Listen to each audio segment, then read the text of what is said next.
சார்பாக நடைபெற்றுக் கொண்டிருக்கக்கூடிய இந்த தொகுதியிலே 40,000க்கு மேற்பட்ட வாக்குகளையும், தாம்பரம் பகுதியிலே 78,000க்கு மேற்பட்ட வாக்குகளையும் அளித்திருக்கக்கூடிய பெரியோர்கள், தாய்மார்கள், பொதுமக்களுக்கு நன்றி தெரிவிக்கக்கூடிய இந்த நிகழ்ச்சியிலே நன்றி தெரிவிப்பது மட்டுமின்றி பாரத பிரதமர் நரேந்திர மோடி அவர்களுடைய அரசாங்கம் 3வது முறையாக ஆட்சி பொறுப்பேற்று தமிழர்களுக்கு பெருமை சேர்த்துக் கொண்டிருக்கக்கூடிய நம்முடைய நிதியமைச்சர் நிர்மலா சீதாராமன் அவர்கள் 7வது முறையாக தாக்கல் செய்திருக்கக்கூடிய இந்த பட்ஜெட்டை விளக்கியும் நடைபெற்றுக் கொண்டிருக்கக்கூடிய இந்த கூட்டத்திற்கு தலைமையேற்றிருக்கக்கூடிய மரியாதைக்குரிய மாவட்டத்தினுடைய துணைத் தலைவர் அருமை சகோதரர் அண்ணன் நாகராஜன் அவர்களை,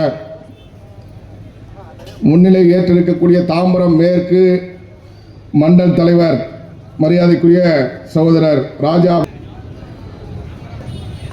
தமிழ்நாடு முழுவதும் நம்முடைய அரசாங்கத்தினுடைய இந்த சிறப்பான பட்ஜெட்டை விளக்கியும் இன்றைக்கு தமிழகத்திலே பாரதிய ஜனதா கட்சிக்கு 50 லட்சம் வாக்குகளை அளித்திருக்கக்கூடிய, நம்முடைய கூட்டணிக்கு 80 லட்சம் வாக்குகளை அளித்திருக்கக்கூடிய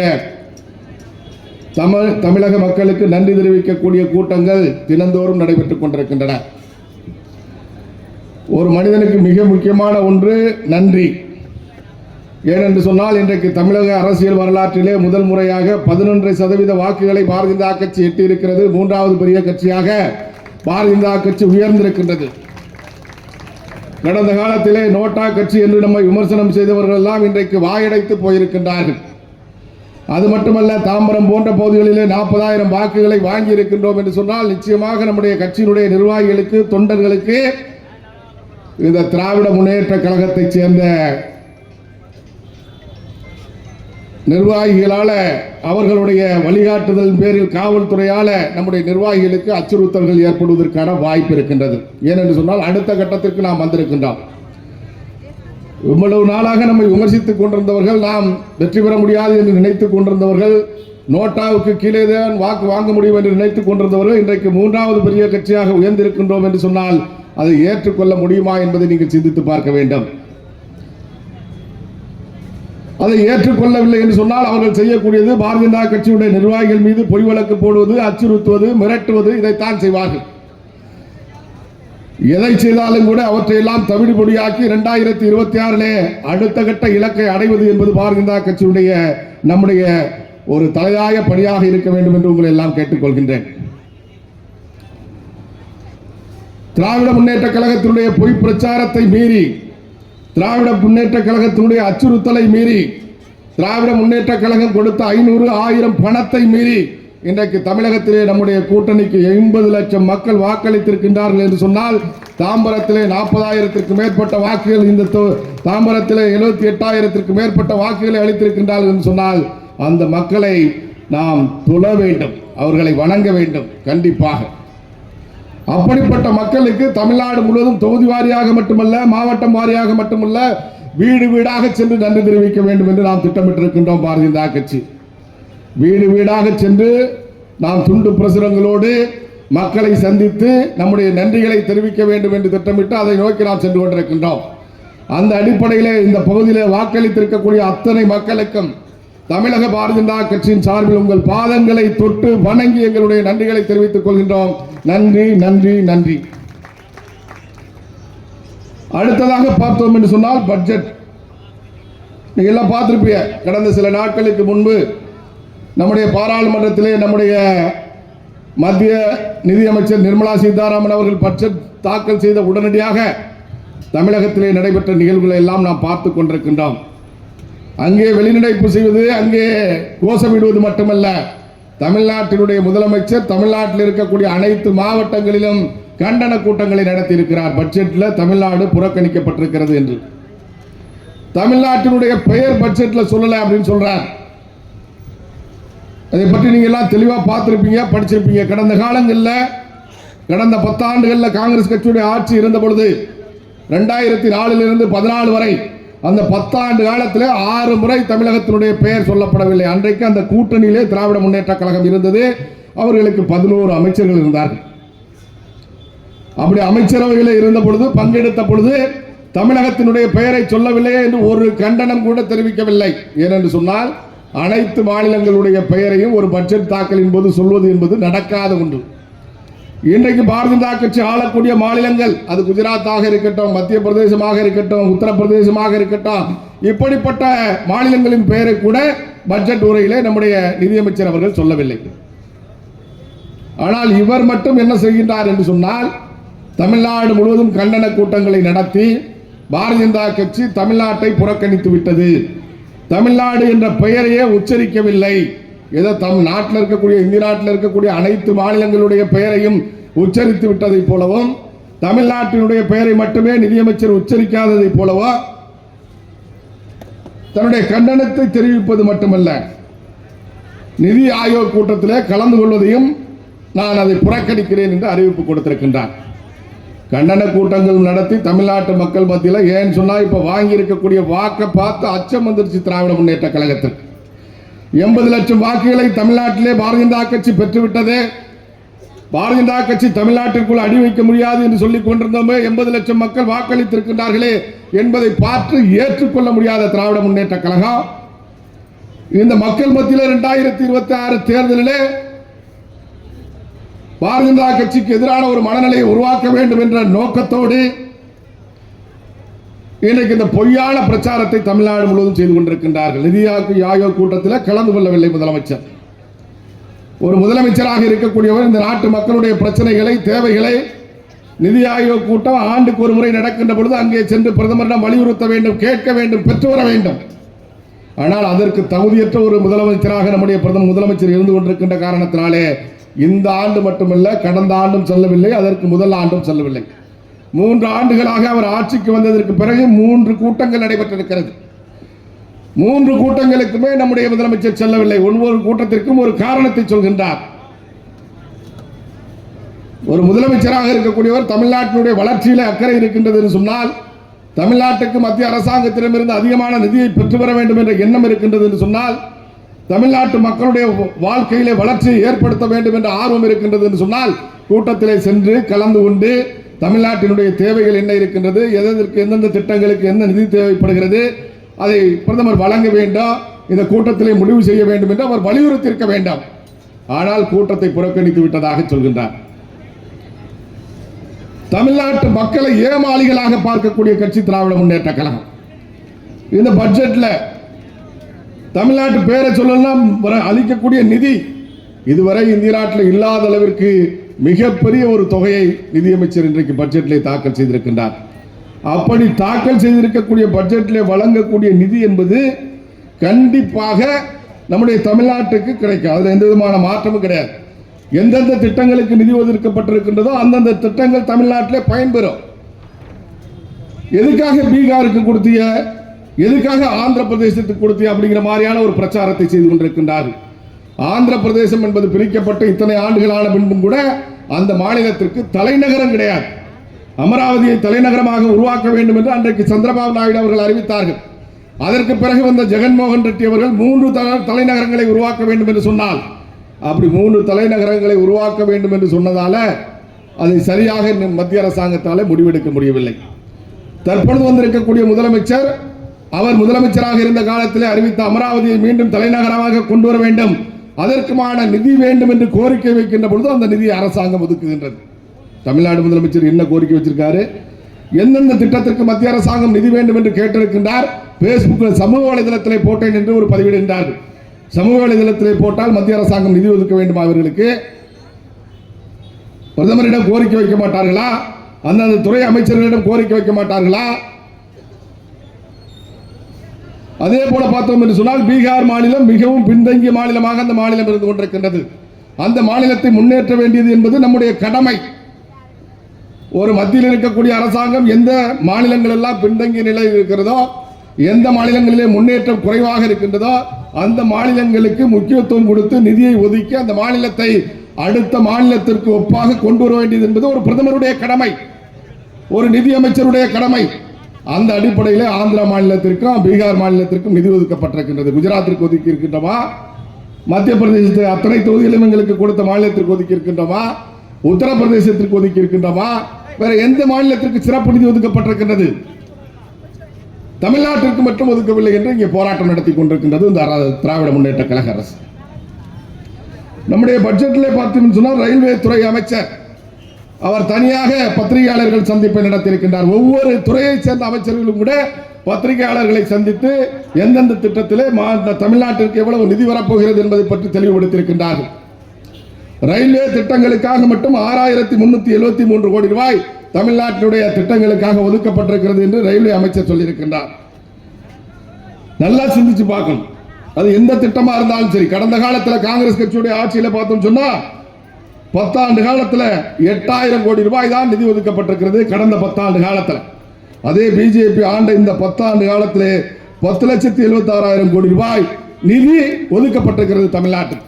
அப்படிப்பட்ட ஆட்சி, அப்படிப்பட்ட கட்சி தமிழர்களுக்கு துரோகம் செய்யக்கூடிய கட்சியா, தமிழ்நாட்டை புறக்கணிக்கக்கூடிய கட்சியா என்பதை சிந்தித்து பார்க்க வேண்டும். 8000 கோடி நிதி ஒதுக்கிய பொழுது அன்றைக்கு அமைச்சரவையில் இருந்தவர்கள், இங்கு இருக்கக்கூடிய 11 அமைச்சர்கள், மத்தியில் ஆட்சியில் இருந்தவர்கள், ஆட்சியில் பங்கெடுத்தவர்கள், அப்படி இருக்கின்ற பொழுது கூட அவர்களால் நிதியை பெற்று வர முடியவில்லை. ஆனால் கடந்த காலத்திலே ஒரு தொகுதி கூட பாரதிய ஜனதா கட்சிக்கு கொடுக்காத பொழுதும் கூட, அதற்கு முன்பு பார்த்தோம் என்று சொன்னால் அண்ணன் பொன் ராதாகிருஷ்ணன் அவர்கள் மட்டும் வெற்றி பெற்றிருந்தார். அதற்கு அடுத்ததாக ஒருவர் கூட வெற்றி பெறவில்லை பாரதிய ஜனதா கட்சியிலே. அப்படி இருக்கின்ற பொழுதும் கூட இன்றைக்கு தமிழ்நாட்டிற்கு 10,76,000 கோடி ரூபாய் நிதியை ஒதுக்கி இருக்கக்கூடிய பாரத பிரதமர் நரேந்திர மோடி அவருடைய அரசாங்கம் தமிழ்நாட்டிற்கு துரோகம் செய்யக்கூடிய அரசாங்கமா, அல்லது திராவிட முன்னேற்ற கழகம் கேட்டு பெறுவதற்கு தகுதியற்ற, திராணியற்ற ஒரு அரசாங்கமாக இருந்து கொண்டிருக்கக்கூடிய திராவிட முன்னேற்ற கழகம் தமிழ்நாட்டிற்கு துரோகம் செய்யக்கூடிய இயக்கமா என்பதை நம்முடைய பகுதி மக்கள் சிந்தித்து பார்க்க வேண்டும். அதே போல பார்த்தோம் என்று சொன்னால் இந்த பட்ஜெட்ல மிக முக்கியமாக பல விஷயங்களுக்கு கவனம் கொடுக்கப்பட்டிருக்கிறது. இதுவரை தாக்கல் செய்யப்பட்ட பட்ஜெட்லேயே மிகச்சிறந்த பட்ஜெட் என்று சொல்லக்கூடிய அளவிற்கு சிறப்பான பட்ஜெட்டாக நம்முடைய நிதியமைச்சர் அவர்கள் தாக்கல் செய்திருக்கின்றார். ஒரு தமிழ்நாட்டில் இருந்து சென்றிருக்கக்கூடிய ஒருவர் 7வது முறையாக பட்ஜெட்டை தாக்கல் செய்திருக்கின்றாரே, அது நமக்கு பெருமை அல்லவா? ஆனால் திராவிட முன்னேற்ற கழகம் தமிழர்கள் மேலே வருவதை எந்த காலத்திலும் ஏற்றுக்கொண்டது கிடையாது. அது நிர்மலா சீதாராமன் அவர்களாக இருந்தாலும் சரிதான், அது அப்துல் கலாம் அவர்களாக இருந்தாலும் சரிதான், ஜி.கே. மூப்பனாராக இருந்தாலும் சரிதான். ஜனாதிபதியாவதையும் ஆதரிக்கவில்லை. பிரதமராக வர வேண்டியதை வரவிடாமல் செய்தது திராவிட முன்னேற்ற கழகம். இப்பொழுது நம்முடைய நிதியமைச்சரை எந்தெந்த வகையிலெல்லாம் கேலி செய்யலாம், கிண்டல் செய்யலாம், ஊருகா மாமி என்று சொல்வது, பல வகைகளிலே கேலி செய்வது என்று தமிழ்நாட்டிற்கு கிடைத்திருக்கக்கூடிய ஒரு மிகப்பெரிய பெயரை இன்றைக்கு அசிங்கப்படுத்திக் கொண்டிருக்கக்கூடிய கட்சி திராவிட முன்னேற்ற கழகம். இந்த பட்ஜெட்ல பார்த்தோம் சொன்னா மிக முக்கியமாக இளைஞர்களுக்கு வேலை வாய்ப்பை உருவாக்க வேண்டும் என்பதற்காக பாரதிய ஜனதா கட்சி மிகப்பெரிய கவனத்தை கொடுத்திருக்கின்றது. இன்றைக்கு இளைஞர்கள் வேலைக்கு செல்ல வேண்டும் என்று சொன்னால், மிகப்பெரிய நிறுவனங்களிலே வேலைக்கு செல்கின்றார்கள் என்று சொன்னால், இந்த பட்ஜெட்டில் 1 மாத காலத்திற்கான அவர்களுடைய ஊதியம் 1 லட்சம் ரூபாய்க்கு குறைவாக இருக்குமே. ஆனால் அந்த ஊதியத்தை 1 மாத காலத்திற்கான ஊதியத்தை அந்த கம்பெனிகளுக்கு அரசாங்கம் வழங்கும் என்று அவர்கள் வேலைக்கு அதிகமானவர்களை எடுப்பதற்காக, ஊக்கப்படுத்துவதற்காக ஒரு திட்டத்தை நம்முடைய நிதியமைச்சர் அவர்கள் அறிவித்திருக்கின்றார். காங்கிரஸ்காரன் என்ன சொல்றான்? பட்ஜெட்டு ஏமாற்றம் அளிக்கக்கூடிய பட்ஜெட்டு, பட்ஜெட்ல ஒண்ணுமே இல்லை. அதுவும் டிஆர்பி ராஜா சொல்லும்போது இந்த பட்ஜெட் ஒரு குப்பை அப்படின்னு சொல்றார். அப்படி சொல்லக்கூடிய காங்கிரஸ் கட்சி என்ன சொல்லுது? அடுத்ததா பார்த்தோம் சொன்னா, இளைஞர்களுக்கு வேலை வாய்ப்பு கொடுப்பதற்கான திட்டம் இது.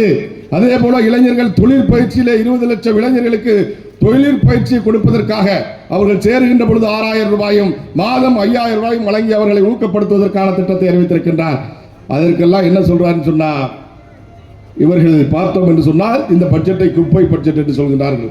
இப்படி வேலை வாய்ப்பை உருவாக்க வேண்டும், இந்திய நாட்டில் இருக்கக்கூடிய இளைஞர்களுக்கு தொழில் பயிற்சியை கொடுத்து அவர்கள் வேலை தேடி செல்லக்கூடியவர்களாக அவர்களை மாற்ற வேண்டும், அத்தனை பேரும் தொழில் செய்யக்கூடியவர்களாகவும் பணியாற்றக்கூடியவர்களாகவும் மாற வேண்டும் என்பதற்காக மட்டும் இந்த அரசாங்கம் மிகப்பெரிய கவனத்தை கொடுத்திருக்கின்றது. அதுக்கான நிதியை ஒதுக்கி இருக்கின்றார்கள். அதே போல விவசாயத்துறையில மேம்பாடு எடுத்து ஏற்படுத்த வேண்டும் என்பதற்காக விவசாயம் கடந்த காலத்தில் எப்படி இருந்தது, இப்பொழுது எப்படி இருக்கிறது என்பது நமக்கு தெரியும். கடந்த காலத்தில் இப்போ இந்த பகுதியெல்லாம் முழுக்க முழுக்க விவசாயம் சார்ந்து இருக்கக்கூடிய பகுதி. நான் கிராமத்துக்காரன். சொல்ல போனா இந்த திருட்டு திராவிட முன்னேற்ற கழகத்தினுடைய தலைவர் கருணாநிதியுடைய மாவட்டத்தை சேர்ந்தவன். அங்கே விவசாயம் பொழுது எப்படி இருக்கின்றது சொன்னால், 3 போகம் விவசாயம் செய்து கொண்டிருந்த நாங்கள் இன்றைக்கு 1 போகம் விவசாயம் செய்ய முடியுமா என்ற கேள்விக்குறியிலே இருந்தோம். இன்றைக்கு கர்நாடகத்திலே மழை பெய்து வெள்ளம் ஏற்பட்டு உடைப்பு ஏற்படக்கூடிய சூழ்நிலை ஏற்பட்ட காரணத்தினாலே உபரி நீர் திறக்கப்பட்ட காரணத்தினால இன்றைக்கு விவசாயம் ஒருபோதும் செய்ய முடியும் என்ற நிலை ஏற்பட்டிருக்கிறது. அந்த உபரி நீர் அங்கே அணைகளிலே 75% கர்நாடகத்தில் இருக்கக்கூடிய அணைகளிலே நீர் இருக்கின்றது. ஆனால் கர்நாடக அரசாங்கம் அந்த நீரை திறந்து விடுவதற்கு மறுக்கின்றது. ஒரு சொட்டு தண்ணீர் கூட கொடுக்க மாட்டோம் என்கின்றார்கள். அதை கேட்டு பெறுவதற்கு இவர்களுடைய கூட்டணி ஆட்சி அங்கே இருக்கின்றது. கர்நாடகத்திலே அந்த கட்சி வெற்றி பெற வேண்டும் என்பதற்காக வாக்கு கேட்டவர் இந்த முதலமைச்சர். அப்படிப்பட்ட முதலமைச்சர் கர்நாடகத்தில் இருக்கக்கூடிய அரசாங்கத்திடம் தமிழ்நாட்டுக்கு கொடுக்க வேண்டிய நீர் நம்ம இலவசமா கேட்கல, பிச்சை கேட்கல. தமிழ்நாட்டுக்கு கடந்த ஆட்சியிலே பார்த்தோம் சொன்னா கர்நாடகத்திலிருந்து வர வேண்டிய தண்ணீர் 96 டிஎம்சி கடந்த ஆண்டுல வர வேண்டியிருக்கு. கடந்த ஆண்டு நமக்கு வந்தது 87 டிஎம்சி தான். 96 டிஎம்சி கர்நாடக அரசாங்கம் நமக்கு கொடுக்கணும் கடந்த ஆண்டு. இந்த ஆண்டு பார்த்தீங்கன்னு சொன்னா ஜூன் மாசத்துக்கும் ஜூலை மாசத்துக்கு மட்டும் 44 டிஎம்சி தண்ணி கொடுக்கணும். ஆனா நமக்கு தண்ணி ஒரு சொட்டு தண்ணி கொடுக்க மாட்டோம் அப்படின்னு சொல்லி கர்நாடகத்தில் கூட்டம் போட்டு அனைத்து கட்சி கூட்டம் போட்டு முடிவு பண்றாங்க. அவர்கள்ட்ட போய் பேசுறதுக்கு தைரியம் இருக்கா? அவர்களுக்கு தகுதி இருக்கா? துப்பு இருக்கா? அந்த தண்ணியை வாங்கக்கூடிய திராணி இருக்கான்னு சொன்னா ஒண்ணும் கிடையாது. ஆனா இப்ப மழை பெஞ்சு வெள்ளம் வந்ததுனால நமக்கு தண்ணி வருது. ஆனால் கிட்டத்தட்ட 150 ஆண்டு காலமாக தீர்க்கப்படாமல் இருந்த பிரச்சனை எங்களுடைய பிரச்சனை. என்ன உங்களுக்கு தெரியும், தமிழ்நாட்டின் நெற்களஞ்சியம் சொன்னா அது தஞ்சை மாவட்டம், காவிரி பாயக்கூடிய பகுதி. காவிரி பிரச்சனை 150 ஆண்டு காலமா தீர்க்கப்படல. பாரத பிரதமர் நரேந்திர மோடி அவருடைய ஆட்சியில் 2018 தான் காவிரி மேலாண்மை ஆணையம் அமைக்கப்பட்டு ஒழுங்காற்று குழு அமைக்கப்பட்டது. அந்த ஆணையத்துக்கு முழு அதிகாரத்தை நரேந்திர மோடி அவர்கள் கொடுத்தாங்க. அந்த ஆணையம் இன்னைக்கு என்ன சொல்லுதுன்னு சொன்னா, கடந்த 12ஆம் தேதி துவங்கி இந்த 31ஆம் தேதி வரைக்கும் இன்னைக்கு வரைக்கும் ஒரு நாளைக்கு 1 டிஎம்சி தண்ணி கொடு அப்படின்னு சொல்லி அந்த ஆணையம் ஒரு உத்தரவிடுது. ஒரு நாளைக்கு 1 டிஎம்சினா நமக்கு இந்த ஆண்டு மட்டும் வர வேண்டியது 44 டிஎம்சி ஜூனுக்கும் ஜூலைக்கும். ஆனால் அந்த ஆணையம் என்ன உத்தரவிடுது, 1 டிஎம்சியாவது கொடு அப்படின்னு சொல்லுது. 20 டிஎம்சி நமக்கு வரும் 20 நாளைக்கு. ஆனால் ஒரு சொட்டு கூட கொடுக்க மாட்டேன். கர்நாடகத்தில் இந்த பிரச்சனை ஏற்பட்டதுக்கு யார் காரணம்? இந்த விவசாயிகள் பிரச்சனைக்கு யார் காரணம்? கர்நாடகத்தில் அணைகள் கட்டப்பட்டதுக்கு யார் காரணம்? ஹேமாவதியில், ஹேரங்கில 3 அணைகள் தடுப்பணைகள் கட்டப்பட்டதன் காரணமாக அங்கே நீர் தேக்கப்பட்டு ஏரிகள் எல்லாம் நிரப்பப்பட்டு இன்னைக்கு 75% நீரை தேக்கி வச்சுட்டு ஒரு சொட்டு தண்ணி கொடுக்க முடியாதுன்னு சொல்றாங்கன்னு சொன்னா அதுக்கு காரணம் இந்த திராவிட முன்னேற்ற கழகத்தினுடைய அரசாங்கம் தான். விவசாயிகளை பற்றி உங்களுக்கு அக்கறையே கிடையாது.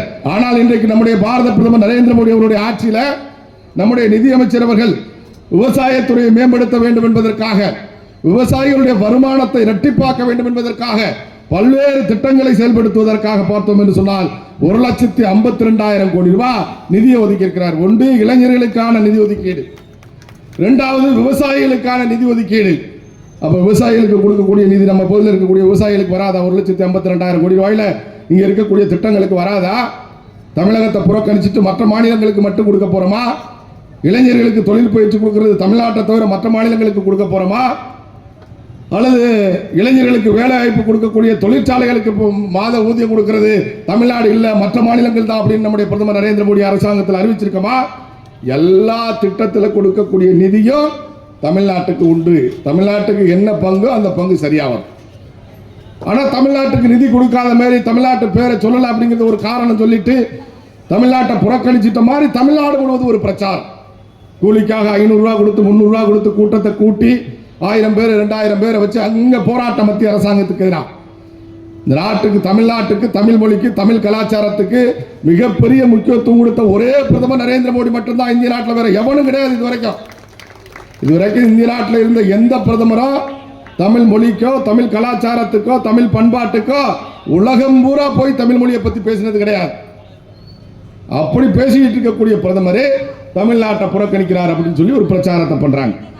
அதுமாதிரி பெண்களுக்கு மிகப்பெரிய முக்கியத்துவம் கொடுக்கணும் அப்படிங்கிற நோக்கத்தில் பெண்களுடைய வாழ்க்கையில முன்னேற்றத்தை கொண்டு வரணும், ஆண்களுக்கு நிகராக பெண்களை உருவாக்கணும் அப்படிங்கிற அடிப்படையில் எல்லா துறைகளிலுமே இன்னைக்கு நரேந்திர மோடி அவர்கள் பெண்களுக்கு முக்கியத்துவம் கொடுத்து கொண்டிருக்கின்றார். பெண்களுக்காகவும் குழந்தைகளுடைய மேம்பாட்டுக்காகவும் மட்டும் பார்த்தோம் சொன்னா 3 லட்சம் கோடி ரூபாய் நிதி ஒதுக்கி இருக்கிறார். அந்த 3 லட்சம் கோடி ரூபாயில் இருக்கக்கூடிய நிதியானது தமிழ்நாட்டில் இருக்கக்கூடிய பெண்களுக்கு வராதா? தமிழ்நாட்டில் இருக்கக்கூடிய குழந்தைகளுக்கு வராதா? எல்லாருக்கும் என்ன ஒவ்வொரு மாநிலத்துக்கும் என்ன தேவையோ அதே போல தமிழ்நாட்டிற்கு என்ன தேவையோ அது வரப்போகிறது. ஆனால் தமிழ்நாட்டிலே ஒரு பொய் பிரச்சாரம் நடைபெற்றுக் கொண்டிருக்கிறது. அதுமாதிரி கிராமத்தில் பார்த்தோம் சொன்னா 3 கோடி வீடுகள் ஏன்னா பாரத பிரதமர் நரேந்திர மோடி அவர்கள் ஆட்சிக்கு வந்த உடனடியாக இந்த நாட்டில் இருக்கக்கூடிய அனைத்து கூரை வீடுகளையும் கான்கிரீட் வீடுகளாக மாற்ற வேண்டும் என்ற நோக்கத்தோடு பார்த்தோம் என்று சொன்னால் அதற்கான திட்டத்தை அறிவித்து இன்றைக்கு பிரதமர் மோடி வீடு என்று சொல்லக்கூடிய அடிப்படையில் கிராமங்களில் எல்லாம் பேச்சு இருக்கின்றது. அந்த மோடி வீடு 3 கோடி வீடுகளை மேலும் கட்டி கொடுப்பதற்காக இந்த பட்ஜெட்டில் அறிவித்திருக்கிறார்கள். அது தமிழ்நாட்டுக்கு வராதா? நகர்ப்புறங்களிலே 1 லட்சம் வீடு 1 கோடி வீடுகளை கட்டி கொடுக்க வேண்டும் என்று திட்டமிட்டிருக்கிறார் இந்த பட்ஜெட்டில். நகர்ப்புறங்களிலே ஒரு வீடு 10 லட்சம் ரூபாய் இத்திட்டத்திலே 1 கோடி வீடுகளை கட்டி கொடுப்பதற்கான நிதியை ஒதுக்கி இருக்கின்றார்கள். அதில் நகர்ப்புறத்தில் தமிழ்நாட்டுக்கு அந்த நிதி வராதா? கண்டிப்பாக வரும். அது வீடு கட்டக்கூடிய திட்டமாக இருந்தாலும் சரிதான், உள்கட்டமைப்பை மேம்படுத்துவதற்காக பார்த்தோம் என்று சொன்னால் உள்கட்டமைப்பு சாலைகள் பாலங்கள் போன்ற உள்கட்டமைப்பை மேம்படுத்துவதற்காக மட்டும் பார்த்தோம் என்று சொன்னால் 11,11,111 கோடி ரூபாய் நிதி ஒதுக்கப்பட்டிருக்கிறது. அந்த நிதி நம்ம பகுதியில் சாலை வராதா? நம்ம பகுதியில் பாலங்கள் கட்ட மாட்டார்களா? ஒதுக்கக்கூடிய நிதி என்பது தமிழ்நாட்டினுடைய பயன்பாட்டிற்கு கண்டிப்பாக வருவதில் எந்த விதமான மாற்றமும் கிடையாது. இதுவரை இந்திய நாட்டில் வரலாற்றில் இல்லாத அளவிற்கு நிதி ஒதுக்கீடு செய்யப்பட்டிருக்கிறது பட்ஜெட்டில். எப்படி அந்த அளவிற்கு இந்த நாடு பொருளாதாரத்திலே முன்னேறி இருக்கிறது? அதற்கு காரணம் யார் என்பதை நாம் சிந்தித்து பார்க்க வேண்டும். ஊரக வளர்ச்சிக்காக, கிராமப்புறங்களினுடைய முன்னேற்றத்திற்காக 2,66,000 கோடி ரூபாய் நிதி ஒதுக்கப்பட்டிருக்கிறது. அது கிராமத்தில் தமிழ்நாட்டில் இருக்கக்கூடிய கிராமங்களுக்கு கிடையாதா? இன்னைக்கு உள்ளாட்சி நடக்கிறது என்று சொன்னால் ஊராட்சி மன்ற தலைவராக இருக்கக்கூடியவர்களுக்கு தெரியும். உள்ளாட்சி இன்றைக்கு நடந்து கொண்டிருக்கின்றது, செயல்பட்டுக் கொண்டிருக்கின்றது என்று சொன்னால் உள்ளாட்சிக்கு வரக்கூடிய நிதிகள் அனைத்துமே இன்றைக்கு மத்திய அரசாங்கத்தினுடைய நிதியிலிருந்து தான் வந்து கொண்டிருக்கிறது. மாநில அரசாங்கத்தினுடைய நிதி என்பது கண் துடைப்புக்காக மட்டும் வழங்கப்பட்டுக் கொண்டிருக்கிறதே தவிர இன்றைக்கு மத்திய அரசாங்கத்தினுடைய நிதி இல்லை என்று சொன்னால் எந்த உள்ளாட்சியும் செயல்படக்கூடிய உள்ளாட்சியாக இருக்காது. அத்தனை உள்ளாட்சி பிரதிநிதிகளும் ஊரை விட்டு வெளியில போயிருக்கணும். ஏன்னா மக்கள் கோவப்படுவாங்க. ஓட்டு போட்ட மக்கள், நீ ரோடு போடல, நீ டாய்லெட் கட்டி கொடுக்கல, நீ வீடு கட்டி கொடுக்கல, நீ தண்ணி கொடுக்கல அப்படின்னு சொன்னா மக்கள் கோபத்துக்கு ஆளாக வேண்டி இருக்கிறோம். ஆனால் இன்றைக்கு அதற்கு தேவையான நிதியை கொடுத்து கொண்டிருக்கக்கூடியது மத்திய அரசாங்கம் தான் என்பதை நாம் சிந்தித்து பார்க்க வேண்டும். கடந்த காலத்திலே பார்த்தோம் என்று சொன்னால் தமிழ்நாட்டில் முத்ரா கடன் வாங்கியவர்களே மிக அதிக எண்ணிக்கை தமிழ்நாடு. இந்த ஆண்டு பட்ஜெட்டில் பார்த்தோம் சொன்னால் 10 லட்சம் ரூபாய் வரைக்கும் கடந்த காலத்திலே முத்ரா திட்டத்தின் மூலமாக கடன் பெறலாம் என்று அரசாங்கம் அறிவித்திருந்தது. 50,000 ரூபாய் துணை 5 லட்சம் 5 லட்சம் 10 லட்சம் இப்படி 3 திட்டங்கள் அறிவித்திருந்தார்கள். 50,000, 5 லட்சம், 10 லட்சம். இப்போ நம்முடைய பிரதமர் நரேந்திர மோடி அவருடைய ஆட்சியில் நம்முடைய நிதியமைச்சர் அவர்கள் இந்த முறை 20 லட்சம் ரூபாய் வரை முத்ரா திட்டத்தின் மூலமாக ஏழை எளிய மக்களுக்கு தொழில் செய்வதற்கு, இந்த போல காய்கறி கடை நடத்துவதற்கு, இந்த மாதிரி சின்ன சின்ன பெட்டி கடைகள் நடத்துவதற்கு, பூக்கடைகள் நடத்துவதற்கு, இட்லி கடை நடத்துவதற்கு எல்லாவற்றிற்கும் முத்ரா கடன் கொடுத்துக் கொண்டிருக்கிற இந்த அரசாங்கம் 20 லட்சம் ரூபாயாக நரேந்திர மோடி அவர்களுடைய அரசாங்கம் அதை உயர்த்தி இருக்கின்றார். நல்லா சிந்திச்சு பார்க்கணும். மக்கள் உயர்கல்வி கற்க வேண்டும் என்று ஆர்வத்தோடு இருக்கக்கூடிய மாணவர்களுக்கு 10 லட்சம் ரூபாய் வரை கடன் கொடுப்பதற்கான திட்டத்தை அறிவித்திருக்கின்றது இந்த அரசாங்கம் இந்த பட்ஜெட்டில். அதே மாதிரி சோலார் மூலமாக மின் உற்பத்தி செய்யக்கூடியவர்களுக்கு 300 யூனிட் மின்சாரம் இலவசமாக வழங்கப்படும் என்று அறிவித்திருக்கின்றார். நீங்க மின்சார கட்டணம் உயர்ந்தது பார்த்திருப்பீங்க. மின்சார கட்டணம் இப்ப உயர்ந்து நம்ம கூட போராட்டம் நடத்தலாம் எல்லா இடங்கள்லையும். கடந்த காலத்தில் பார்த்தோம் சொன்னா தேர்தலுக்கு முன்பு திராவிட முன்னேற்ற கழகம் என்ன சொன்னுச்சு? மாதம் ஒரு தடவை மின்சார கட்டணம் கணக்கெடுக்கப்படும், மாதம் ஒரு கூட கணக்கெடுத்தால் சாதாரண ஏழை குடும்பத்துக்கு மாதத்துக்கு 500 ரூபாய் மிச்சப்படும் அப்படின்னு சொன்னாங்க திராவிட முன்னேற்ற கழகம். அப்படி சொல்லிதான் மக்கள்கிட்ட வாக்கு கேட்டு வெற்றி பெற்றாங்க. ஆனா வெற்றி பெற்றதுக்கு பிறகு மாதம் ஒரு முறை மின் கட்டணம் கணக்கெடுக்கப்படுதா? இன்னைக்கும் 2 மாசத்துக்கு ஒருக்க தான் கணக்கெடுக்கிறாங்க. எனக்கு 2 மாசம் ஒருக்க கணக்கெடுப்பதன் மூலமா மட்டும் குடும்பங்களுக்கு மிகப்பெரிய இழப்பு ஏற்படுகின்றது. அது மட்டுமல்ல, மின்சார கட்டணம் இன்றைக்கு 2 ஆண்டு காலத்துக்குள்ள 3 முறை மின்சார கட்டணம் உயர்த்திருக்காங்க. 3 முறை மின்சார கட்டணத்தை உயர்த்திருக்காங்க. கிட்டத்தட்ட உயர்த்தப்பட்டிருக்கக்கூடிய மின்சார கட்டணம் மட்டும் பார்த்தீங்கன்னு சொன்னா 35%, 3ல் 1 பங்கு மின்சார கட்டணம் உயர்ந்திருக்கு. இப்ப கடந்த 2 ஆண்டுகளுக்குள்ள 3ல் 1 பங்கு. 2,000 ரூபாய் கட்டணும், 3,000 ரூபாய் கட்டணும், 10,000 கட்டினாலே 15,000 கட்டணும். இந்த மாதிரி மின்சார கட்டணம் உயர்ந்திருக்கு. சரி, காரணம் என்னன்னு கேட்டா மத்திய அரசாங்கம் மின்சார கட்டணத்தை உயர்த்த சொல்லுதுன்னு சொல்லி இந்த திராவிட முன்னேற்ற கழகத்துடைய அரசாங்கம் சொல்லுது. மத்திய அரசாங்கம் எங்கேயாவது மின்சார கட்டணத்தை உயர்த்துங்க அப்படின்னு சொல்லி மக்கள் தலையில வைங்கன்னு சொல்லி ஜீவோட கொடுத்துருக்காங்களான்னு சொன்னா கிடையாது. மத்திய அரசாங்கம் என்ன சொல்லுது? மின் வாரியத்தை நஷ்டத்தில் இயங்காம பண்ணுங்க. ஏன்னா திராவிட முன்னேற்ற கழகம் ஆட்சிக்கு வந்த பொழுது மின்சார வாரியம் 10,000 கோடி ரூபாய் நட்டத்தில் இயங்குது அப்படின்னு சொன்னாங்க. ஆட்சிக்கு வந்து 2 ஆண்டு காலம் ஆச்சு. அவங்களுக்கு இந்த மின்சார கட்டணத்தை உயர்த்தினதன் மூலமா கிடைச்சிருக்கக்கூடிய லாபம் 40,000 கோடி ரூபாய். 10,000 கோடி ரூபாய் நஷ்டத்தில் இயங்கின மின்சார வாரியம் 40,000 கோடி ரூபாய் லாபம் கிடைச்சதுக்கு பிறகு 30,000 கோடி ரூபாய் மிச்சம் இருக்கணுமா இல்லையா? ஆனா இன்னைக்கும் அந்த மின்சார வாரியம் நட்டத்தில் தான் இயங்குது. என்ன காரணம்? மின்சாரம் உற்பத்தி பண்ணுவதற்கான முயற்சிகளை இந்த அரசாங்கம் எடுக்கல. ஏன்னா மின்சாரத்தை அரசாங்கம் உற்பத்தி பண்ணா ஒரு யூனிட் மின்சாரம் 3 ரூபா 40 காசுக்கு உற்பத்தி பண்ணலாம். ஆனால் திமுக அரசாங்கம் என்ன பண்ணுது? தனியார்ட்டேருந்து கொள்முதல் பண்றான். 3 ரூபா 40 காசுக்கு உற்பத்தி பண்ணக்கூடிய மின்சாரத்தை 12 ரூபா 15 ரூபா கொடுத்து தனியார் மின் நிறுவனங்கள்ட்ட கொள்முதல் பண்றான். கமிஷன் எவ்வளவு நல்லா யோசிப்பாங்க. இது கமிஷனுக்காகத்தான் நடக்குது. இந்த ஆட்சியே கமிஷன் ஆட்சி தான், மக்கள் ஆட்சி கிடையாது. ஒருத்தர் முதலமைச்சராக இருப்பார் நினைச்சு ஓட்டு போட்டி அவர் முதலமைச்சராக இருக்காரா? சிந்திக்கக்கூடியவரா இருக்காரா? ஃபைலெல்லாம் புரட்டி பார்க்கக்கூடிய நிலைமையில இருக்காரா? ஒண்ணுமே கிடையாது. பையன் பார்க்குறாரு, மருமகன் பார்க்குறாரு, அப்புறம் யார் யார் இருக்க குடும்பத்தில் இருக்கக்கூடிய அத்தனை பேரும் பார்க்குறாங்க. அது ஒரு ரோபோ மாதிரி முதலமைச்சர் இயங்கிட்டு இருக்காரு.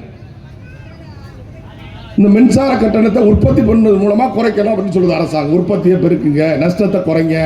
அதுமாரி மின் ஒயர்களில் வந்து சரி ஒயரில் பால் இருந்துன்னு சொன்னால் அந்த மின்சாரம் வேஸ்ட் ஆகும், அதை வந்து சரியான ஒயர் போடுங்க, மின் திருட்டை தடுங்க. இப்படி மின்சார வாரியத்தை நட்டத்தில் இயக்காது அப்படின்னு சொல்லுது மத்திய அரசாங்கம். நட்டத்தில் இயக்கினா மத்திய அரசாங்கம் கொடுக்கக்கூடிய உதவியை கொடுக்க மாட்டோம் அப்படின்னு சொல்றாங்க. உடனே என்ன சொல்லுது திராவிட முன்னேற்ற கழகத்தினுடைய அரசாங்கம்? மின்சார கட்டணத்தை உயர்த்த சொன்னது மத்திய அரசாங்கம் தான் அப்படின்னு சொல்றான். இவன் மின்சார உற்பத்தி அதிகரிக்கணுங்கிறதுக்கான திட்டம் கிடையாது. ஏன்னு சொன்னா 20,000 மெகாவாட் நமக்கு மின்சாரம் தேவை. 20,000 மெகாவாட் ஆண்டுக்கு தேவைன்னு சொன்னா இவங்க உற்பத்தி பண்றது 5,500 மெகாவாட் உற்பத்தி பண்றான் தமிழ்நாடு அரசாங்கம். 12,000 மெகாவாட் தனியார்ட்ட வாங்குறான். வாங்கி 2,000 மெகாவாட் மத்திய அரசாங்கத்திட்ட வாங்குறான். தனியார்ட்ட வாங்குறது 12 ரூபாய்க்கு வாங்குறான், 15 ரூபாய்க்கு வாங்குறான். அவன் வாங்குறது 6 ரூபாயா இருக்கும், ஆனா பில்லு போடுறது 12 ரூபாயா இருக்கும். அப்படித்தான் இருக்கும். அதுக்காகத்தான் இந்த அரசாங்கம் மின்சார உற்பத்தி அதிகரிக்காம இன்னைக்கு இந்த மின் கட்டணம் நம்ம தலையில வைக்கப்படுறதுக்கு காரணம் முழுக்க முழுக்க திராவிட முன்னேற்ற கழகத்தினுடைய அரசாங்கத்தினுடைய கையாளாகாத தனம் தான். ஆனா அந்த மாதிரி இருக்கக்கூடிய மக்களுக்கு சோலார் போடுவதன் மூலமா ஊக்கப்படுத்துறார் நம்முடைய பிரதமர். சோலாருக்கு மானியம் கொடுக்கிறோம். மானியம் மட்டும் இல்ல, இந்த மாதிரி இலவச மின்சாரம் கொடுக்கக்கூடிய ஒரு அறிவிப்பு இந்த இடம் 300 யூனிட் வரைக்கும் இலவச மின்சாரம் கொடுக்கிறோம் அப்படின்னு இந்த அரசாங்கம் அறிவிச்சிருக்கு. மாநில வரி பங்கீடு பார்த்தீங்கன்னு சொன்னா கடந்த ஆண்டு பட்ஜெட்ல கடந்த முறை 20,99,000 கோடி ரூபாய் இருந்துச்சு. இந்த முறை பார்த்தீங்கன்னு சொன்னா 23,49,000 கோடி ரூபாய் உயர்ந்திருக்கு. எல்லா வகையிலும் இந்திய நாட்டினுடைய பொருளாதாரத்தை உயர்த்தி இருக்கக்கூடிய ஒரு கட்சி பாரதிய ஜனதா கட்சி. பட்ஜெட்ல இன்னைக்கு ஏழை எளிய மக்களுக்காக, பெண்களுக்காக, குழந்தைகளுக்காக, விவசாயிகளுக்காக, அடிப்படை கட்டமைப்புகளை மேம்படுத்துவதற்காக, தொழில் செய்யக்கூடியவர்களுக்காக, வியாபாரிகளுக்காக, அத்தனை பேருக்காக திட்டங்களை கொடுத்திருக்கக்கூடிய ஒரு அரசாங்கமாக நம்முடைய அரசாங்கம் இருந்து கொண்டிருக்கிறது. ஆனால் தமிழ்நாட்டு மக்கள் மத்தியில் திராவிட முன்னேற்ற கழகம் இந்த 2026 தேர்தலை மையமாக வச்சு 2026 தேர்தலுக்கு தமிழ்நாட்டு மக்கள் பாரதிய ஜனதா கட்சி பக்கம் சாஞ்சிட போறாங்களே. 80 லட்சங்கிறது 1.5 கோடி ஆச்சுன்னா என்ன ஆகும்? திராவிட முன்னேற்ற கழகம் ஒட்டுமொத்தமா தமிழ்நாட்டிலிருந்து போயிட வேண்டிய நம்ம ஆட்சிக்கு வந்து அதுக்கப்புறம் குஜராத் மாதிரி, மத்திய பிரதேசம் மாதிரி வேற எவனுமே தமிழ்நாட்டில் வர முடியாது. அதனாலதான் திராவிட முன்னேற்ற கழகம் என்ன பண்றான்னு சொன்னா எப்படியாவது மக்கள் மத்தியில் ஒரு அவப்பெயரை ஏற்படுத்தணும் அப்படின்னு சொல்லி திட்டமிட்டு இன்றைக்கு தமிழ்நாடு முழுவதும் பிரச்சாரம் பண்ணிக்கிட்டு இருக்காங்க. இந்த மாதிரியான ஒரு பட்ஜெட் வந்து இதுவரைக்கும் இந்திய நாட்டிலே தாக்கல் செய்யப்படல. அந்த அளவுக்கு அதிகமான நிதி ஒதுக்கீடு செய்யப்பட்டிருக்கு. அப்படிப்பட்ட ஒரு பட்ஜெட்டை பத்தி விமர்சனம் பண்ணி தமிழ்நாட்டை புறக்கணிக்கிறாங்கன்னு சொல்லி தமிழ்நாட்டோட பேரை சொல்லலை அப்படின்னு சொல்லி தமிழ்நாடு முழுவதும் கூட்டம் நடத்திட்டு இருக்கு இந்த திராவிட முன்னேற்ற கழகம். இவங்க கேட்டோம்னு சொன்னா நாங்க சுயமரியாதை இயக்கங்கிறோம் திராவிட முன்னேற்ற கழகம். இவனுக்கும் சுயமரியாதைக்கு என்ன சம்பந்தம் இருக்கு? நல்லா யோசிச்சு பாருங்க. சுயமரியாதைன்னா என்ன? இன்னைக்கு பார்த்தீங்கன்னா பார்லிமெண்ட்ல எல்லாரும் எம்பியா பதவி ஏற்கிறான். எம்பியா ஒரு உறுதிமொழி ஏற்கணும் போது என்ன இருக்கணும்? உதயநிதி ஸ்டாலின் வாழ்க, உதயநிதி ஸ்டாலின் வாழ்க, உதயநிதி ஸ்டாலின் வாழ்க. யார் சொல்றது? சாதாரண புதிதாக வந்திருக்கக்கூடிய முதல் முறையாக தேர்ந்தெடுக்கப்பட்டிருக்கக்கூடிய அமைச்சர்கள் சொன்னா கூட பரவாயில்ல. மிக நீண்ட கால அரசியல் அனுபவம் மிக்க பாட்டனோட அரசியல் பண்ணி, அப்பனோட அரசியல் பண்ணி, இப்ப பிள்ளைக்கு சால்ரா அடிக்கிறானோ போய் பாராளுமன்றத்தில் பார்த்தீங்கன்னு சொன்னா உதயநிதி ஸ்டாலின் வாழ்க, உதயநிதி ஸ்டாலின் வாழ்க அப்படின்னு கோஷம் போடக்கூடிய ஒரு கட்சியா இந்த திராவிட முன்னேற்ற கழகம் மாறி. இன்னொரு அமைச்சர் சொல்றார், நான் இன்ப நிதியோடும் பணியாற்றுவேன். எவ்வளவு கேவலமான விஷயம் பாருங்க. கலைஞரோட அமைச்சராக இருந்து ஆட்சி நடத்தினவரு, அதுக்கப்புறம் இருக்கக்கூடிய ரோபோவோட இருந்து ஆட்சி நடத்தக்கூடியவர், அதுக்கு அடுத்ததாக வரக்கூடிய உதயநிதி ஸ்டாலினோடையும் இருந்து அவர் அமைச்சராக இருந்துட்டு அதுக்கப்புறம் இன்பநிதி முதலமைச்சராகி இது எப்படிப்பட்ட அடிமை கூட்டம் அப்படிங்கிறத பார்க்கணும் மக்கள். இவனை மாதிரி அடிமை எங்கேயாவது பார்த்துருப்போமா? பாட்டனுக்கு பிறகு அப்பனுக்கு பிறகு பிள்ளைக்கு பிறகு பேரன், இன்பநிதி கிட்டையும் நான் அமைச்சராக இருந்து வேலை பார்க்க ஆசைப்படுறேன்னு ஒரு அமைச்சர் சொல்றாரு. இந்த மாதிரி ஒரு அரசாங்கம் சுயமரியாதை இருக்கா? சுயமரியாதை பத்தி பேசுறாங்க. எமர்ஜென்சி காலத்தில் உங்களை தூக்கி போட்டு மிதிச்சது யாரு? உங்களை எமர்ஜென்சியில் கொண்டு போய் வச்சு மிதிச்சு துவச்சி எடுத்தாங்க இல்லையா? அந்த கட்சியோட தான் இன்னைக்கு கூட்டணி வச்சிருக்கான். கேட்டா சுயமரியாதை இயக்கம் இந்த இயக்கம் அப்படிங்கிறான். சமூக நீதியை பத்தி பேசுறான். சமூக நீதி கடந்த 1.5 ஆண்டு காலமாச்சு புதுக்கோட்டை மாவட்டத்தில் வேங்கவயல் சொல்லக்கூடிய ஒரு கிராமத்தில் குடிநீர் தொட்டில மலங்கலந்தாங்க. மலங்கலந்ததை கண்டுபிடிக்கிறதுக்கு இந்த அரசாங்கத்துக்கு 1.5 வருஷ காலம் ஆயிருக்கு. ஆனா அரசாங்கத்தால கண்டுபிடிக்க முடியலையா, காவல்துறையால கண்டுபிடிக்க முடியலன்னு சொன்னா ஒரே வாரத்துக்குள்ள அந்த குற்றவாளி யாருன்னு கண்டுபிடிச்சிருக்க முடியும். நான் அன்னைக்கே போய் பார்த்துட்டு அப்பயே பேட்டி கொடுத்துட்டேன். என்ன நடந்திருக்கு என்ன அப்படிங்கிறத பத்திரிகையாளருக்கு மத்தியில் சந்திச்சு சொல்லியிருக்கு. யாரு குற்றவாளின்னு எங்களுக்கு தெரியும், காவல்துறைக்கு தெரியாதா? யாரு மலம் கலந்தன்னு எங்களுக்கு தெரியும், அரசாங்கத்துக்கு தெரியாதா?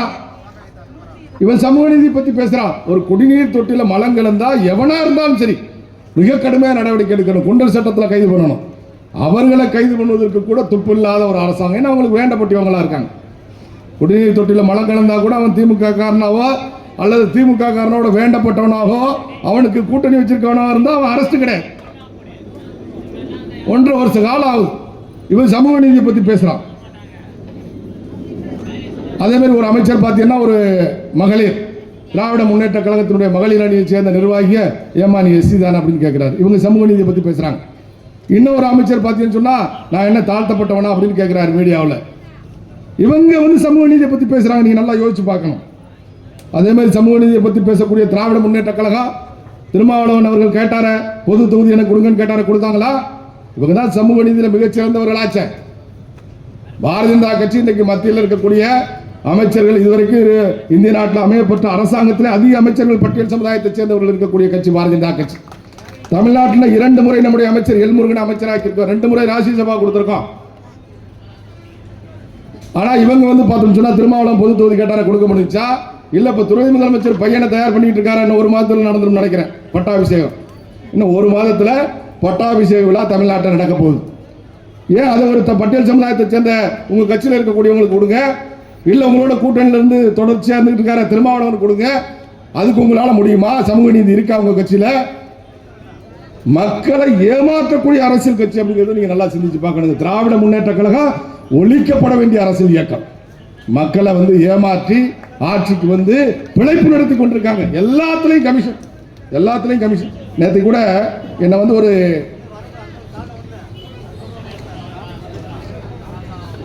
நேற்றுக்கு ஒரு எங்களுடைய பகுதியில் இருக்கக்கூடிய ஒரு தொழிற்சங்கத்தை சேர்ந்தவங்க சந்திச்சாங்க. அவங்க சொல்லியிருக்கக்கூடிய விஷயத்தை நான் சொல்றேன். என்னன்னு சொன்னா கடந்த காலத்தில் இவர் சிஎம்க்கு கடிதம் போட்டிருக்காங்க, எல்லாருக்கும் கடிதம் போட்டிருக்காங்க. தமிழ்நாட்டில் இருக்கக்கூடிய அத்தனை அமைச்சர்களுக்கு, மாவட்ட ஆட்சித்தலைவருக்கு எல்லாருக்கும் கடிதம் கொடுத்துருக்காங்க. கடந்த காலத்தில் பார்த்தோம் சொன்னா இவங்க அரசாங்கத்துக்கு நேரடியா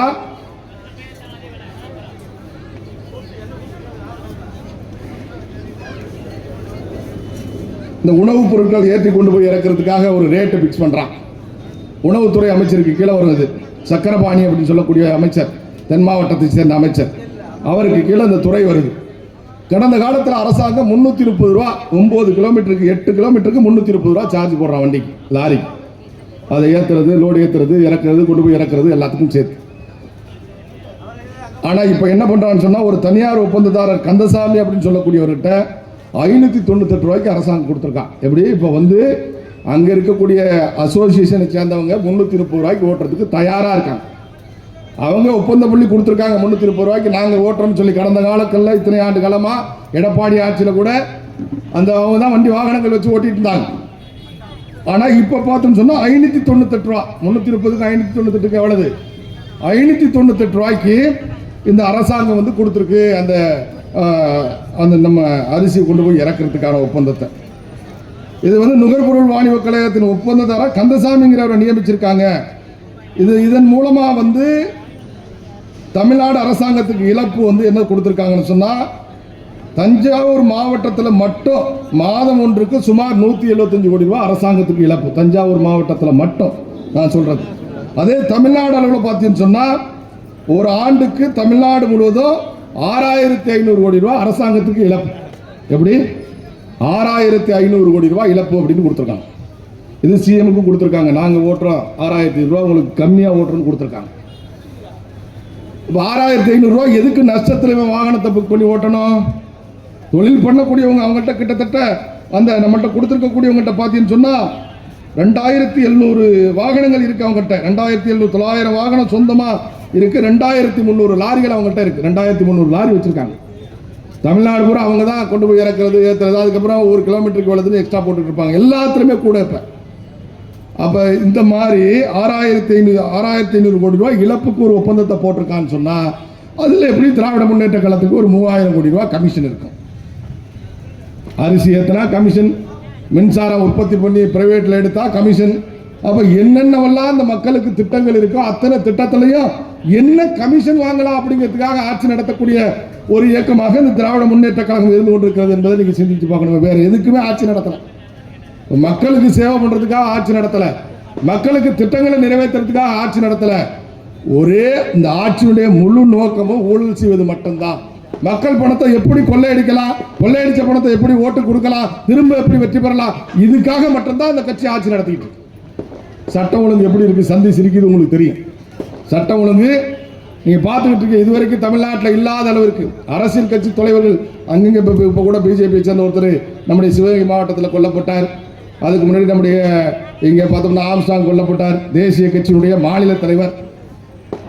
அதே மாதிரி பாட்டாளி கட்சி தலைவர் வெட்டப்பட்டார். அப்படி எல்லா கட்சியை சேர்ந்த நிர்வாகிகளும் இன்றைக்கு படுகொலை செய்யப்படக்கூடிய ஒரு சூழ்நிலை தமிழ்நாட்டில் இருந்து கொண்டிருக்கிறது. கட்சியை சேர்ந்த நிர்வாகிகள் மட்டுமில்லை, பொதுமக்களுக்கு பாதுகாப்பு இல்லை, ரோட்டில் நடமாட முடியல, அந்த மாதிரியான சூழ்நிலை தமிழ்நாட்டில் உருவாயிருக்கு. சட்டம் ஒழுங்கு சீர்கெட்டு போச்சு.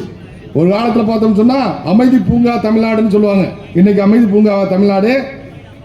சட்டம் ஒழுங்கு சீரழிந்து இருக்கக்கூடிய ஒரு மாநிலமாக தமிழ்நாடு இருந்துட்டு இருக்கு. இதை பார்த்தோம்னு சொன்னால் உடனே ஒருத்தர் என்கவுண்டர் போடுறது. ஏன்னா உண்மையை வெளியில் கொண்டு வரக்கூடாது. இந்த கொலை எதுக்காக நடந்துச்சு, என்ன காரணத்துக்காக நடந்துச்சு, யார் பண்ணுன அப்படிங்கிற உண்மை வெளியில் வரக்கூடாது அப்படிங்கிறதுக்காகவே தானாக ஆஜரான ஒரு ஆளை கொண்டு போய் உடனடியாக என்கவுண்டர் பண்ணுறது. இப்படிப்பட்ட ஒரு அரசாங்கமாக இந்த அரசாங்கம் இருந்துகிட்டு இருக்கு. இன்னைக்கு பார்த்தோம்னா நடக்கக்கூடிய கொலைகள், அமைச்சர் என்ன சொல்றாரு, முன்விரோத கொலைகளுக்கு நாங்கள் என்ன பண்ண முடியும் அப்படிங்கிறார். அப்புறம் எதுக்கு காவல்துறை, எதுக்கு அரசாங்கம்? முன்விரோதம் இருக்கவங்க பூரா கொலை பண்ணானா என்ன ஆகும்? நாட்டில் இருக்கக்கூடிய 50 லட்சம் பேருக்கு எப்படி முன்விரோதம் இருக்கும்? 50 லட்சம் பேருக்கு கொலை பண்ணிட்டு போகலாமா? அரசாங்கம் தலையிடாதா? காவல்துறை தலையிடாதா? எதுக்கு காவல்துறை இருக்கு? எதுக்கு உளவுத்துறை இருக்கு? எங்கெங்க பிரச்சனை இருக்கு, எங்கெங்க இது மாதிரியான மோட்டிவ் இருக்கு, யார் யாரை திட்டமிடுறா, எல்லாரும் செல்ல விட்டு கேட்குறான். யாரும் எதுவும் பேச முடியாது. பொண்டாட்டி புருஷன் எதுவும் பேச முடியாது, புருஷன் பொண்டாட்டி எதுவும் பேச முடியாது. எல்லாரும் செல்ல விட்டு கேட்குறான். அப்படி கேட்கக்கூடிய நீ தமிழ்நாட்டில் சட்டம் ஒழுங்கு சீர்கிடக்கூடிய நடவடிக்கைகள் என்ன இருக்குன்னு பார்த்து அது மேலே நடவடிக்கை எடுத்து, கடுமையான நடவடிக்கைகள் எடுத்து, சிறையை சரியாக கண்காணித்து, சிறையில் இருந்தால் பல கொலைகள் நடக்குது, சிறையில் இருந்தால் போன் மூலமாக தொடர்பு கொண்டு கொலைகள் பண்ண சொல்கிறாங்க. அப்போ சிறையை கண்காணித்து உடனடியாக நீதிமன்றத்துக்கு வழக்கை கொண்டு வந்து தீர்ப்பை கொடுத்து சிறையில் போட்டால் குற்றம் குறையுமா? அதை விட்டுட்டு முன்விரோத கொலைக்கு நாங்கள் என்ன பண்ண முடியும்? அரசியல்வாதிகள் கொண்டு அதான் நடவடிக்கை எடுத்துட்டோம். அடுத்த அமைச்சர் எப்படி இருக்காங்க பாருங்க. அந்த அமைச்சர்லாம், ஒரு அமைச்சர் 364 நடக்கிற கொலைக்கு நாங்கள் என்ன பண்ண முடியுங்கிறாரு, இன்னொரு அமைச்சர் அதான் நடவடிக்கை எடுத்துட்டோமே அப்படிங்கிறாரு. படுகொலைகள் நிறைய நடக்குது. தினசரி ஒரு நாளைக்கு 5 கொலைகள் நடக்குது தமிழ்நாட்டில். கிட்டத்தட்ட தினசரி பார்த்தோம்னு சொன்னால் ஒரு நாளைக்கு 5 பத்திரிகையில் தொலைக்காட்சியில் பாருங்க. காலையில் ஒன்று, 1 மணி நேரம் சொல்லு, 1 மணி நேரம் சொல்லு, அப்படி போட்டுக்கிட்டே இருக்கான். அப்போ அந்த கொலைகளை தடுக்கிறதுக்கு நாங்கள் கடுமையான நடவடிக்கைகள் எடுப்போம். உளவுத்துறையை சரியாக பயன்படுத்துவோம், காவல்துறையை சரியாக பயன்படுத்துவோம், காவல்துறைக்கு சுதந்திரம் கொடுப்போம். காவல்துறைக்கு சுதந்திரம் கொடுக்கறதே கிடையாது. என்னன்னு சொன்னால் கஞ்சா விற்கிறவன் பிடிப்பட்டானா உடனே யார் போன் அடிக்கிறது? அங்கே இருக்கக்கூடிய மாவட்ட செயலர் போன் அடிச்சு ஐயா ஏழியா விட்டுறியா அப்படிங்கிறது. அப்புறம் ப்ரௌன் சுகர் விற்கிறவன் வந்தால் என்ன பண்ணுறது? அடுத்த அமைச்சர் போன் அடிக்கிறது. அந்தந்த ரேட்டுக்கு தகுந்த மாதிரி கள்ளச்சாராயம் விற்றா ஒன்றிய செயலாளர், கள்ளச்சாராயம் விற்றா நகர செயலாளர், கஞ்சா விற்றா மாவட்ட செயலாளர், ப்ரௌன் சுகர் விற்றா அமைச்சர், அதுக்கு மேலே ஜாபர் சாதிக்கு மாரி விற்றா அவங்க குடும்பத்தை சேர்ந்தவங்க. இப்படி ஒவ்வொருத்தரும் காவல்துறையை கட்டுப்பாட்டுக்குள்ளே கொண்டு வந்து நடவடிக்கை எடுக்க முடியாமல் கையை கட்டி போட்டா. எனக்கு ஒரு காவல்துறை அதிகாரி சொல்கிறார், அண்ணே ஒரு மாவட்டத்தில் இருந்தார், அண்ணே அந்த மாவட்டத்தில் இருந்தேன்னே அந்த ஆளுங்கட்சியோட ஆதிக்கம் அவங்களுடைய டார்ச்சர் 50% தானே இருந்துச்சு. ஆனால் நான் இப்போ இந்த மாவட்டத்துக்கு வந்துட்டேன்னே 99% நாங்கள் எதுவுமே முடிவெடுக்க முடியல, எப்படியாவது இங்கேருந்து ட்ரான்ஸ்ஃபர் வாங்கிட்டு போடுறோம் அப்படிங்கிறார் ஒரு காவல்துறை அதிகாரி. இதான் இன்னைக்கு இருக்கக்கூடிய நிலைமை. காவல்துறையை செயல்படுற திராவிட முன்னேற்ற கழகம் இப்படிப்பட்ட ஒரு ஆட்சி நம்ம தமிழ்நாட்டில் நடந்துகிட்டு இருக்கு அப்படிங்கிறத நம்ம யோசிச்சு பார்க்கணும். இந்த ஆட்சி தேவையா நமக்கு? கள்ளச்சாராய மரணங்களை நம்ம கண்கூடா பார்த்துட்டு இருக்கோம். 67க்கு மேற்பட்டவர்கள் உயிரிழந்திருக்காங்க.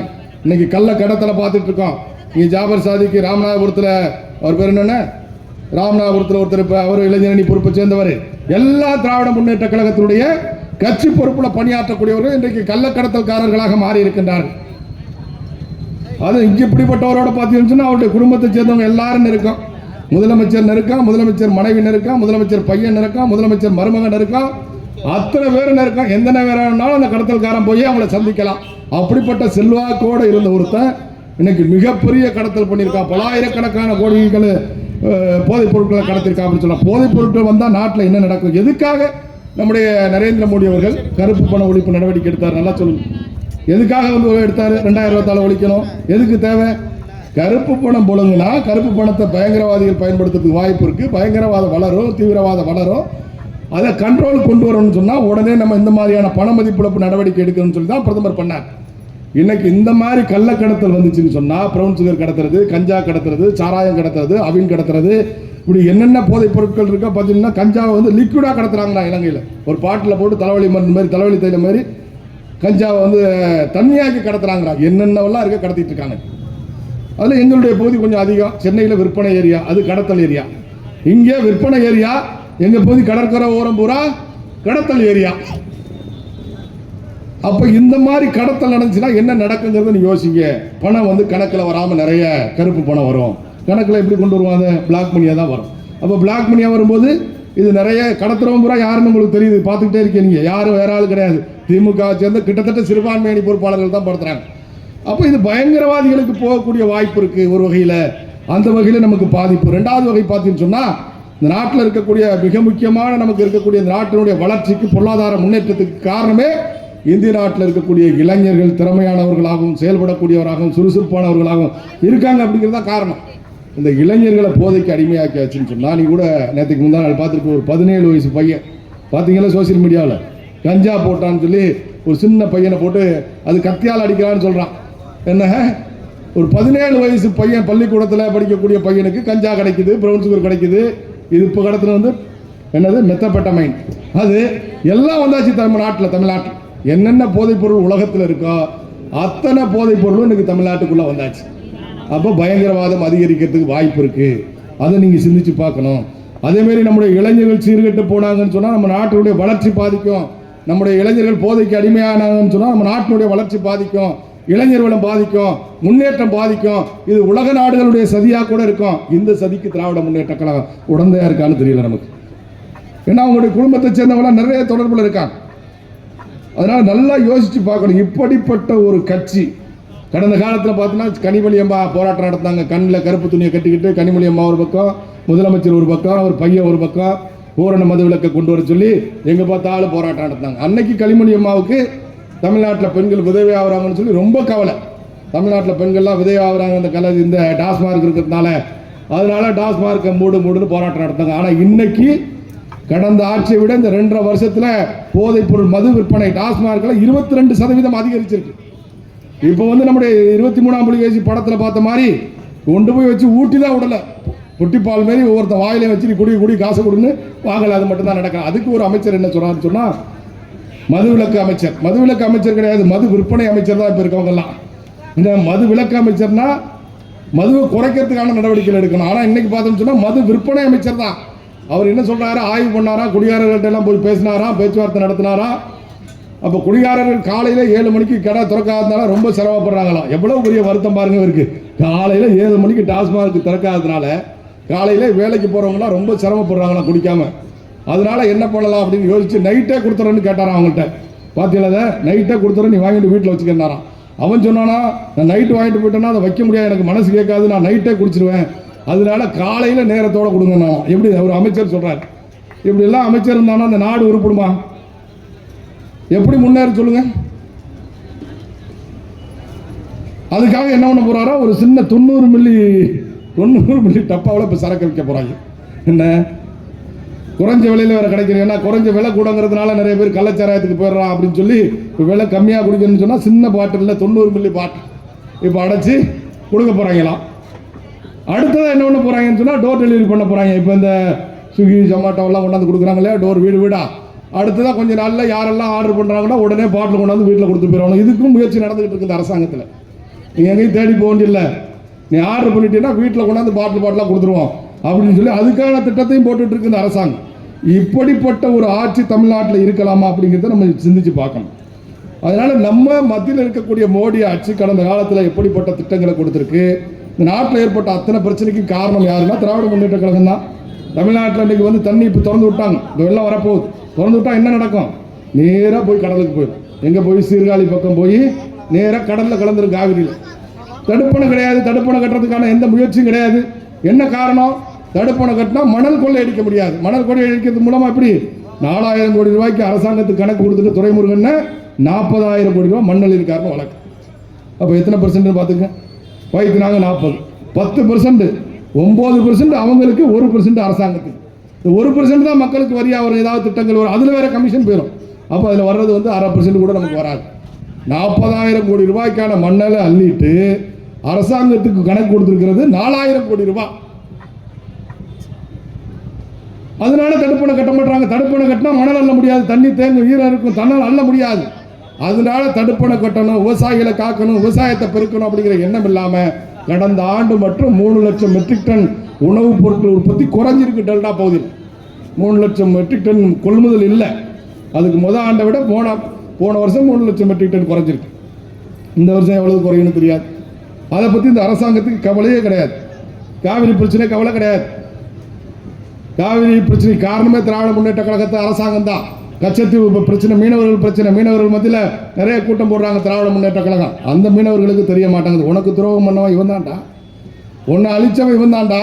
இத்தனை மீனவர்கள், இத்தனை 500க்கு மேற்பட்ட மீனவர்கள் இறந்து போனதுக்கு காரணம் யாரு? திராவிட முன்னேற்ற கழகம். கச்சத்தீவு தாரை வார்க்கப்பட்டது அன்னைக்கு வேடிக்கை பார்த்துட்டு இருந்தாங்க. காங்கிரஸ் கட்சியோட கூட்டணி இருந்த கட்சி அன்னைக்கு.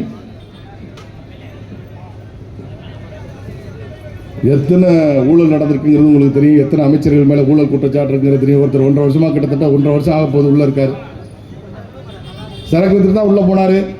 அடுத்தது இப்போ புட்டி பாட்டில் போடுறாரு. அவர் எப்போ உள்ளே போகிறாருன்னு தெரியல. ஏற்கனவே வித்த 10 ரூபா பாலாஜின்னு பேர் எடுத்தவர் 1.5 வருஷ காலமாக உள்ளே இருக்கார்.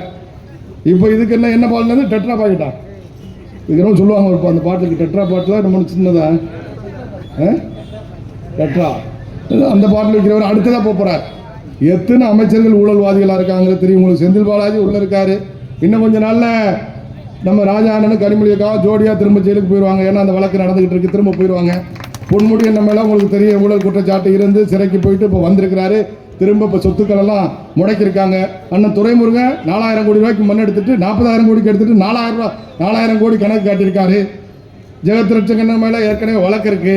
இந்த அரசாங்கத்தில் இருக்கக்கூடிய எந்த அமைச்சராவது ஒருத்தன் தூய்மையானவன், நான் மக்களுக்காக சேவை பண்ணுறேன், ஒத்த பைசா மக்கள் பணத்தை நான் எடுத்ததில்லை, கொள்ளையடிச்சதில்லை, கமிஷன் வாங்கினதில்லை, ஒரே ஒரு ஆள் இருந்தாருங்க மதுரையில், நிதியமைச்சராக இருந்தவர். அவரை ஓரம் கட்டி விட்டாங்க. ஏன்னா அந்த மாதிரி ஆளெல்லாம் இவங்களுக்கு சரிபடாது. என்ன அந்த மாதிரி அமைச்சர்லாம் இவங்களுக்கு சரிபடாது, ஓரம் கட்டி ஒதுக்கி உட்கார வச்சுட்டாங்க இன்னைக்கு. அவரை தவிர இந்த ஆட்சியில் ஒருத்தன் கூட மக்களுக்காக வேலை பார்க்குறவங்க கிடையாது, தன் மக்களுக்காக வேலை பார்க்குறவங்க தான் இருக்கான். நீட் தேர்வு விமர்சனம், நீட் தேர்வு பார்த்தோம்னா இப்போ +2 மாணவர்கள் அந்த இது வெளியாகிடுச்சு. மதுரையில் +2 தேர்தலில் பார்த்தோம்னு சொன்னால் அது தவறு நடந்துருச்சு. அப்போ +2 கட் பண்ணிடலாமா, அந்த தேர்தலை ரத்து பண்ணிடலாமா? நீட் தேர்வில் ஒரு இடத்துல தப்பு நடந்துச்சுன்னு சொன்னால் உடனே தேர்தலை ரத்து பண்ணணும்னு சொல்லி எங்கே பார்த்தாலும் குதிக்கிறாங்க. ஆனால் இப்போ +2 தேர்தலில் தப்பு நடந்துருச்சு, ஃப்ராடு நடந்துருச்சு. அப்போ +2 தேர்தலை ரத்து பண்ண முடியுமா? அதனால் திராவிட முன்னேற்ற கழகத்தை பற்றி மக்கள் நல்லா யோசித்து பார்க்கணும். நல்லா யோசித்து பார்த்து இந்த மாதிரி ஒரு மக்கள் விரோத அரசாங்கம், மக்கள் விரோத கட்சி, தனக்காகவே ஆட்சி நடத்தக்கூடியவர்கள், தன்னுடைய குடும்பத்துக்காகவே ஆட்சி நடத்தக்கூடியவர்கள், கலைஞருக்கு அப்புறம் ஸ்டாலின், ஸ்டாலினுக்கு அப்புறம் உதயநிதி ஸ்டாலின், உதயநிதி ஸ்டாலினுக்கு அப்புறம் இன்பநிதி ஸ்டாலின், அப்புறம் சபரீசன், அப்புறம் கனிமொழி, இவங்களுக்காக ஆட்சி நடத்தக்கூடிய ஒரு கட்சிக்கு இந்த மக்கள் ஓட்டு போடலாமா? தயவு செஞ்சு சிந்திச்சு பாருங்க. நிச்சயமா இந்த கட்சி வந்து தமிழ்நாட்டிலிருந்து அப்புறப்படுத்தப்பட்டால் மட்டும்தான் தமிழ்நாடு மிகப்பெரிய வளர்ச்சி நோக்கி போக முடியும். ஊழல் இல்லாத மாநிலமாக அந்த மாநிலத்தை உருவாக்க முடியும். சட்டம் ஒழுங்கு இந்த நாட்டுக்குள்ள கட்டுக்குள்ள வரணும்னா திராவிட முன்னேற்ற கழகம் ஆட்சி தூக்கி எறியப்படணும். போதைப் பொருட்கள் விற்பனை தடுக்கப்படணும்னு சொன்னால் திராவிட முன்னேற்ற கழகத்துடைய ஆட்சி தூக்கி எறியப்படணும். மக்கள் வரக்கூடிய தேர்தலையாவது, இந்த தேர்தலுக்கு முன்னாடி பார்த்தோம்னு சொன்னால் மக்கள்கிட்ட ஒரு மிகப்பெரிய புரட்சி இருந்தது திராவிட முன்னேற்ற கழகத்துக்கு எதிராக. திராவிட முன்னேற்ற கழகமா? அதுக்கு அவங்க பண்ணக்கூடிய ஊழல், அவங்க பண்ணக்கூடிய தவறுகளுக்கு எதிராக மக்கள்கிட்ட ஒரு மிகப்பெரிய எழுச்சி இருந்துச்சு. ஆனால் தேர்தல் நேரத்தில் என்ன நடந்துச்சுன்னு தெரியல. 500 ரூபா மாற்றினுச்சா, 1000 ரூபா மாற்றினுச்சா, இல்லை மகளிருக்கு வந்த அந்த உரிமை தொகைன்னு ஒரு 1000 ரூபா கொடுக்குறாங்க, அது மாற்றினுச்சா?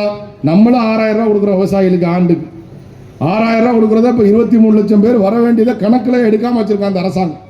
43 லட்சம் பேர் வர வேண்டியதுக்கு 20 லட்சம் பேருக்கு நம்ம இன்னைக்கு நிதி கொடுத்துட்ருக்கோம். 23 லட்சம் பேரை எடுத்து கொடுன்னு கேட்டுட்டு இருக்க அரசாங்கம். நிதி கொடுக்க நம்முடைய அரசாங்கம் தயாராக இருக்கு, பிரதமர் தயாராக இருக்கார். 23 லட்சம் பேரை வறுமை கோட்டுக்கு கீழே இருக்கக்கூடிய சிறு குறு விவசாயிகளை, அது கூட இல்லை, இப்போ வந்து விவசாயி இப்போ கூடுதலாகவே நிலம் வச்சுக்கலாங்கிற மாதிரி கொண்டு வந்துட்டாங்க. அதையும் மாற்றிட்டாங்க. அந்த லிஸ்ட் எடுத்து கொடு. அவங்களுக்கு சில கண்டிஷன்ஸ் போட்டிருக்காங்க. என்னென்னா அவங்க வந்து இன்கம் டேக்ஸ் கட்டக்கூடாது, இந்த மாதிரி சில விஷயங்கள் கொடுத்துருக்காங்க. அரசு ஊழியராக இருக்கக்கூடாது, இப்படி சில கண்டிஷன் போட்டிருக்காங்க.